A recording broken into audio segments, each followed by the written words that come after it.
Check, check, check. There we go. All right then. Started from the top. What's going on? Welcome to Behind the Booth. I am your player partner, Spin Griffey. Shout out DJ Sony Finesse letting me know that apparently my mic was unplugged this whole time. It's good, man. We're gonna recap what went on this weekend. I had a pretty good weekend. I did like 5 gigs in 2 days, 6 gigs in 2 days. It was something like that. Definitely let me know if you guys can hear me now. Oh, okay, good. We're good. We're good. Gonna keep this going, man. So,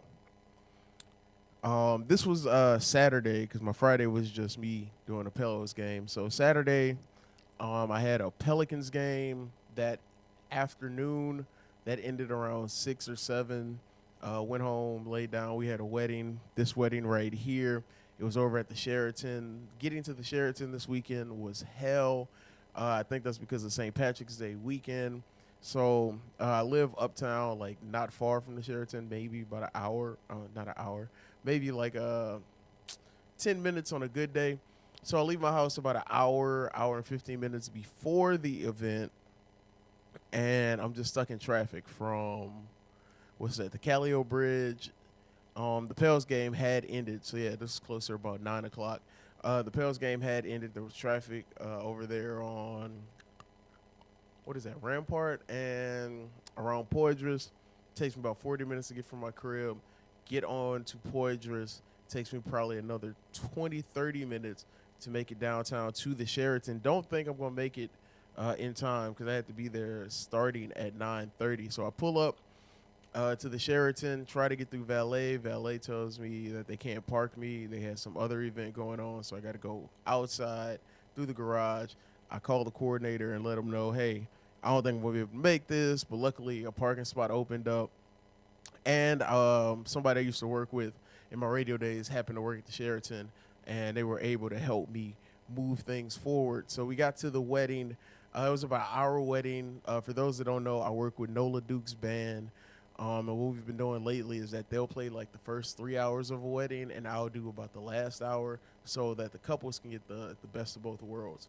Now, traditionally, the wedding couple will give me like some form of playlist or something to go off of.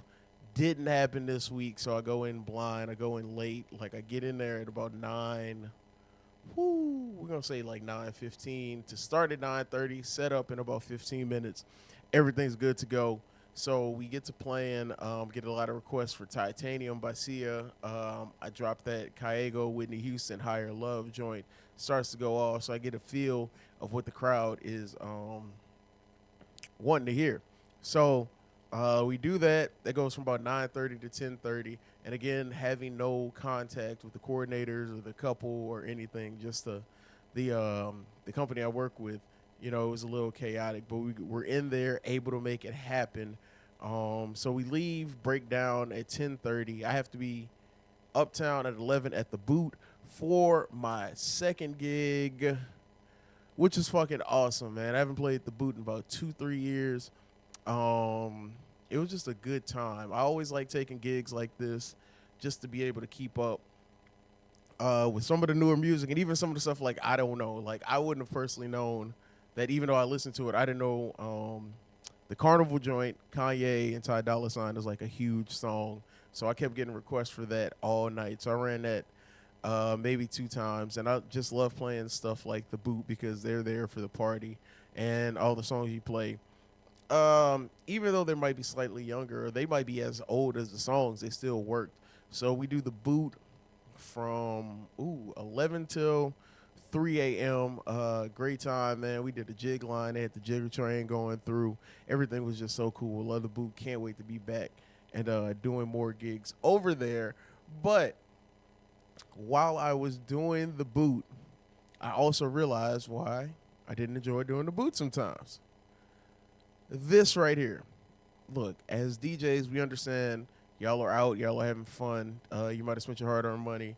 You're just trying to drink, hang out with friends, but doing that with your phone is not helping anybody. Like throwing your phone in a DJ's face on a chat screen with a request, or I didn't even know they did this now. They actually just pull a song up on like Spotify and throw the phone in your face, which is crazy. So like I kind of spazzed out on a couple of them to be like, "Yo, chill," because they have stairs to my left, so you can come up the stairs and tell me what your request is, and we can get that played.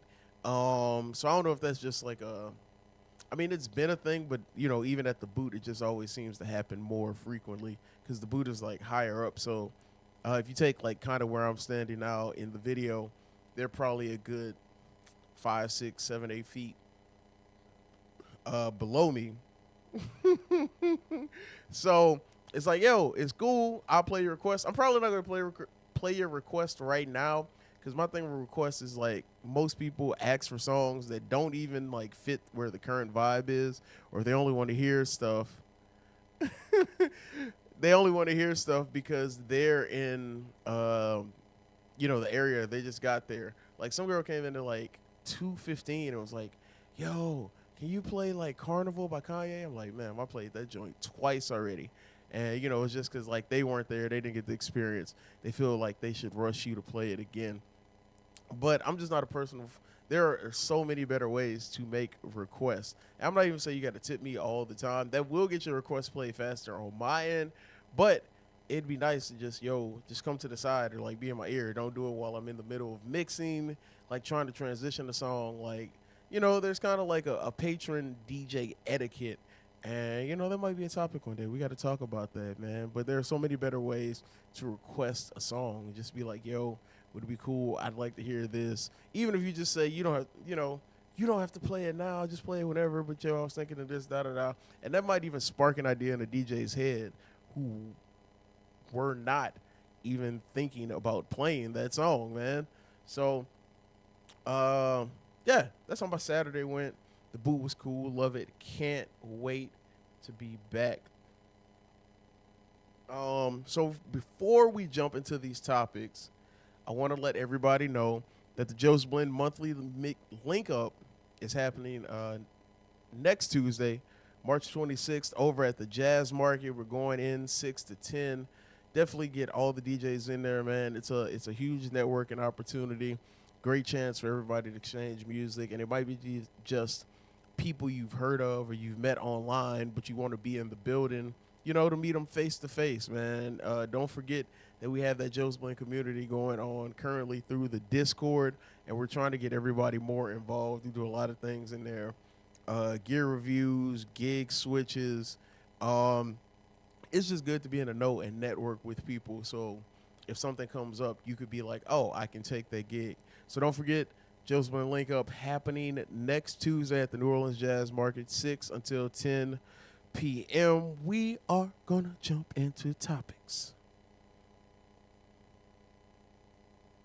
Oh, well, the first topic was actually putting the phone in the face. It just kind of bled over. So the next topic is a lot of people I get a lot of questions all the time about what it is and how I do in my career. I guess for the most part, I'd peg myself as more like a corporate private event kind of DJ. Now, there are things that come with that, even though it's a very good way to make a living and to sustain that living. But you also got to know like some of the particulars you're dealing with. One of the biggest things is always net 30. So for those who do not know, net 30 basically means that the company will pay you in 30 days. Traditionally, it's from the moment they get the invoice. Some people wait until services are rendered. I constantly advocate for all DJs to have some form of contract, even if it's a very basic contract. It's something that you want to have to be able to give these companies. Now, they will usually send their version of a contract to you, and you have to fill it out and sign. I'm just gonna come straight out and say it. I think net 30 is bullshit, because I've been in situations to where a company was late to pay me, and they magically were able to make a contract. I'm sorry, they were magically able to make the check that they were late on available to me the same day I made the complaint. So what I try to do is that one, if it's going to be net 30, I would like to get the invoice to you in advance as far as I can, because I would like to be paid like, at least night of or a day or two after that, after I've rendered services. Some companies will wait until you rendered the services to finally start the process of cutting the check. In those instances, I usually tell the company or whoever is hiring me that they don't have a net 30. They have at best a net 7. So what net 7 means, well, net in general means that from the moment whatever happens, that's how many days you have until you are available or until you're able to pay me. Some people do 7 business days. Some people will do like the days count as regular days. Traditionally, it's usually going to be business days. So you're really working on about like a 5 day a week time span. If you send an invoice on, say, a Friday, the weekend will pass and you traditionally would not get the process started until that Monday. Um, there have been a lot of times where you just got to fight for your money, which is crazy to me, and it's crazy because it's so many inter it's so many interchanging parts, so many people moving, and like the person who might have the responsibility of paying you doesn't even know anything you have going on. But it's best to keep in contact with whomever hired you as a vendor, the coordinator for your event, because you know just as much as you put into making whatever event this is enjoyable for all the patrons, it should be just as comfortable on you to get paid, and that you shouldn't been waiting or having to hound people for things like this. I personally am baffled all the time that in 2024 we are still in this weird era where a lot of these companies pay by check, where there are so many other ways. I personally use QuickBooks, send my invoices through QuickBooks. You have the option to use whatever your payment method is to get paid digitally. And I think that waiting on a check to get paid from these events is kind of archaic, in my opinion. But y'all let me know what your experience has been with net. Enter a number, how that's gone for you, what steps you've done to protect yourself against these organizations, or just people hiring y'all, man. Oh, I didn't know I was still behind. All right. Once again, Joseph and Link Up going on next Tuesday, March 26th at the Jazz Market. Pull up with your laptop, your hard drive, whatever you need. Get it popping, man. Meet some new people. Man, you feel me? Swipe that company card. Like, it shouldn't even be all that, man. You just not even the person that's like in authority with it. Just like, you know, pay what you owe, man. Like, I was nice, but you gotta bust that open. All right, man. So we're gonna move into the next topic. The next topic I have for you guys today, and this traditionally can go with all of the ways I handle my events, but we'll just speak on weddings today. So I traditionally treat weddings as like the biggest day of that couple's life, because it is the biggest day of that couple's life. It's their game 7, it's their Super Bowl. It's something that will be fulfilled with memories. Um, we discussed a couple weeks ago about the different type of DJs. Wedding DJs, in my opinion, well, not in my opinion, but wedding DJs are some of the highest paid um, DJs, and it's because a lot of these weddings are so important. There's so much money exchanged in hands. I personally do believe that your DJ is as important as your photographer, your videographer, your vendor. All of these things mesh together to create these moments that you will cherish forever. So I'll give you a quick rundown on how I usually handle these weddings. Um, will I usually get reached out to. In my situation, I have a manager, so my manager they'll reach out to her, and then we will, she give them the prices, be like, ba da da, this is what it is, this is what it comes with, this is how you can handle it. After that, I will meet with the couple. Sometimes I'll meet with them beforehand to make sure we're a right fit. But I mean, what I just told y'all is basically the same thing I told them, that their date is as important to me as it is to them. So traditionally, after we do that, all the paperwork is signed. It's 50% upfront to lock in your date. We'll have a consultation. Now, the thing with consultations is I am super available. And it just depends on like the type of couple that you're dealing with. Some couples are very good, and like they might just have the initial conversation, and you might not hear from them again until you get closer to the date. Some couples are very like, I want to talk to you every 2 3 weeks. I have a question. Da da da. My biggest thing on a wedding is that I am not talking to the couple because we should have established everything to that point um, before the day of. I always tell the couples that like if I have to see you on the day, then something is horribly, horribly wrong. With the experience that I have in this particular industry, I do usually like to get with the coordinator or the wedding planner for the event and just let them know, figure out what their timeline is. I think one of the biggest things, especially for timelines, is that you want to be wary that the couple only has X amount of time. They can only talk to people for so many. They only have like traditionally 4 hours. So I try to get most of the dances out the way within the first 30 minutes. If there's a cocktail hour, then we'll run cocktail hour. But I'm very like structured in wanting to go by a timeline. Let's get your dances out the way, the bridal party introductions, your introduction as a couple. If there is a parent-child dance, we'll get those out of the way, and then the couple's first dance. So you've knocked out the intro of your wedding within probably like the first 20 minutes. Bam. Everybody can go back to doing what they're doing. The couple can do whatever they need to do. Come back in about 90 minutes to 2 hours, and we'll knock everything else out. Bouquet toss, the garter throw, if they're traditional dances or a money dance, the cake cutting.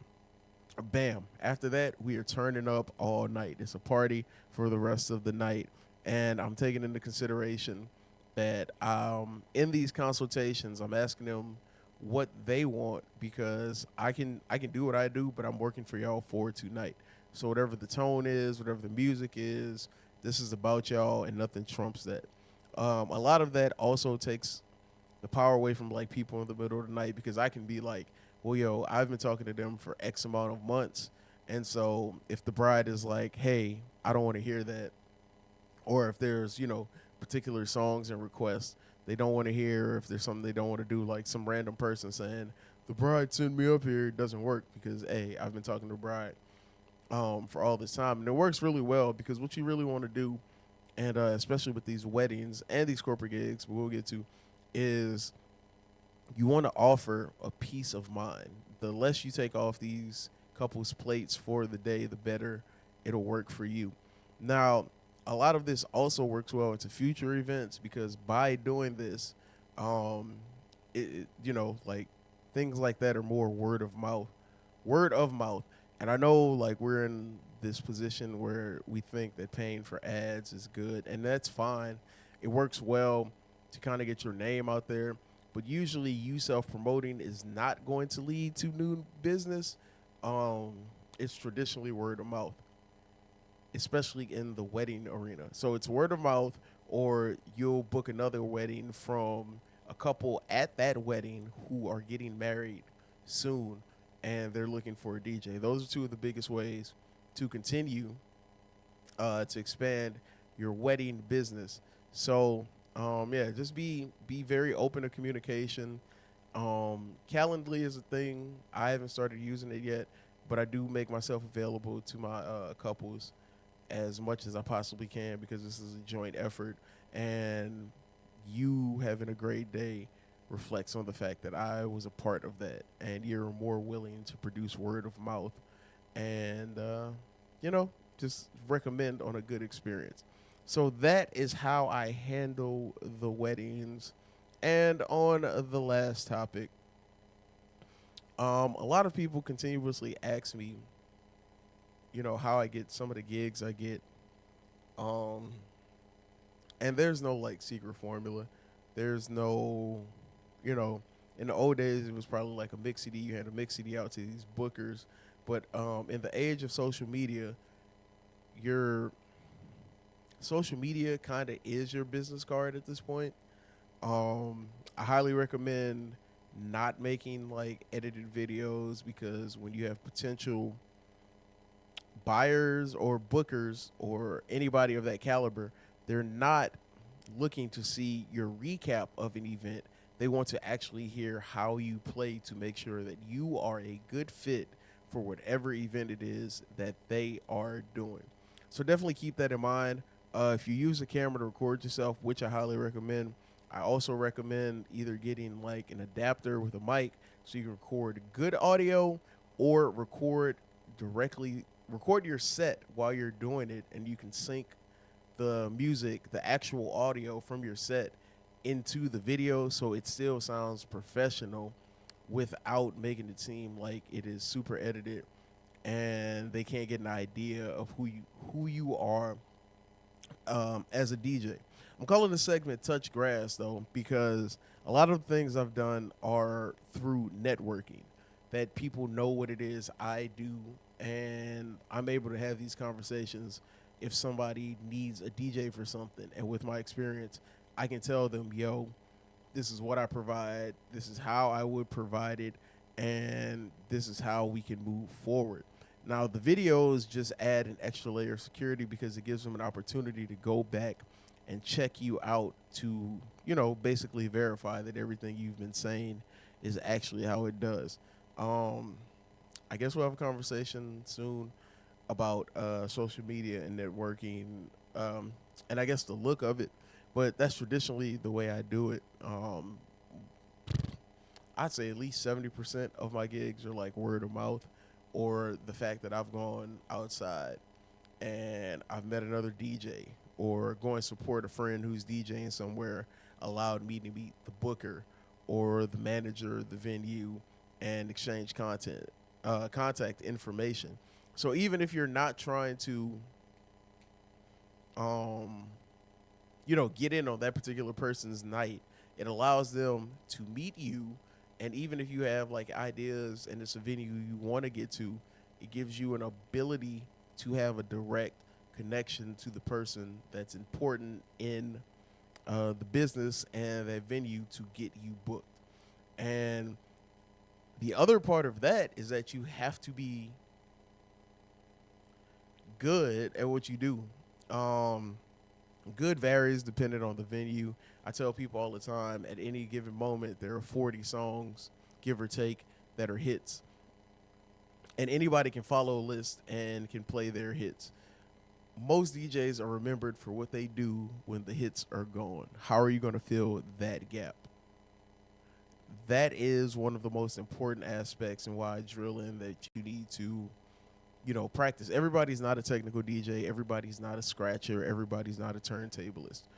But you should still be good at your craft. This also goes back into knowing what type of DJ you want to be, because then that changes how you approach your craft.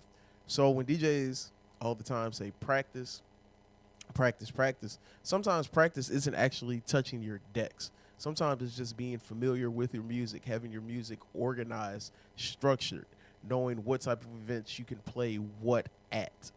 And I think these are some of the things that as DJs, people overlook. But your ability as a DJ is as much about your knowledge, your selection, being able to adapt to whatever room you're in, as much as it is about your technical skills. And not to knock technical skills, but traditionally you're in a room where most of those people don't know shit about scratching. They don't know anything about the actual technical part of your DJing. They want to be able to have a night filled with memories, nostalgia, songs they know, things that they know that can reconnect them. It's either something new that'll give them a new memory, or it's a song that takes them back to where they were the first time they heard it.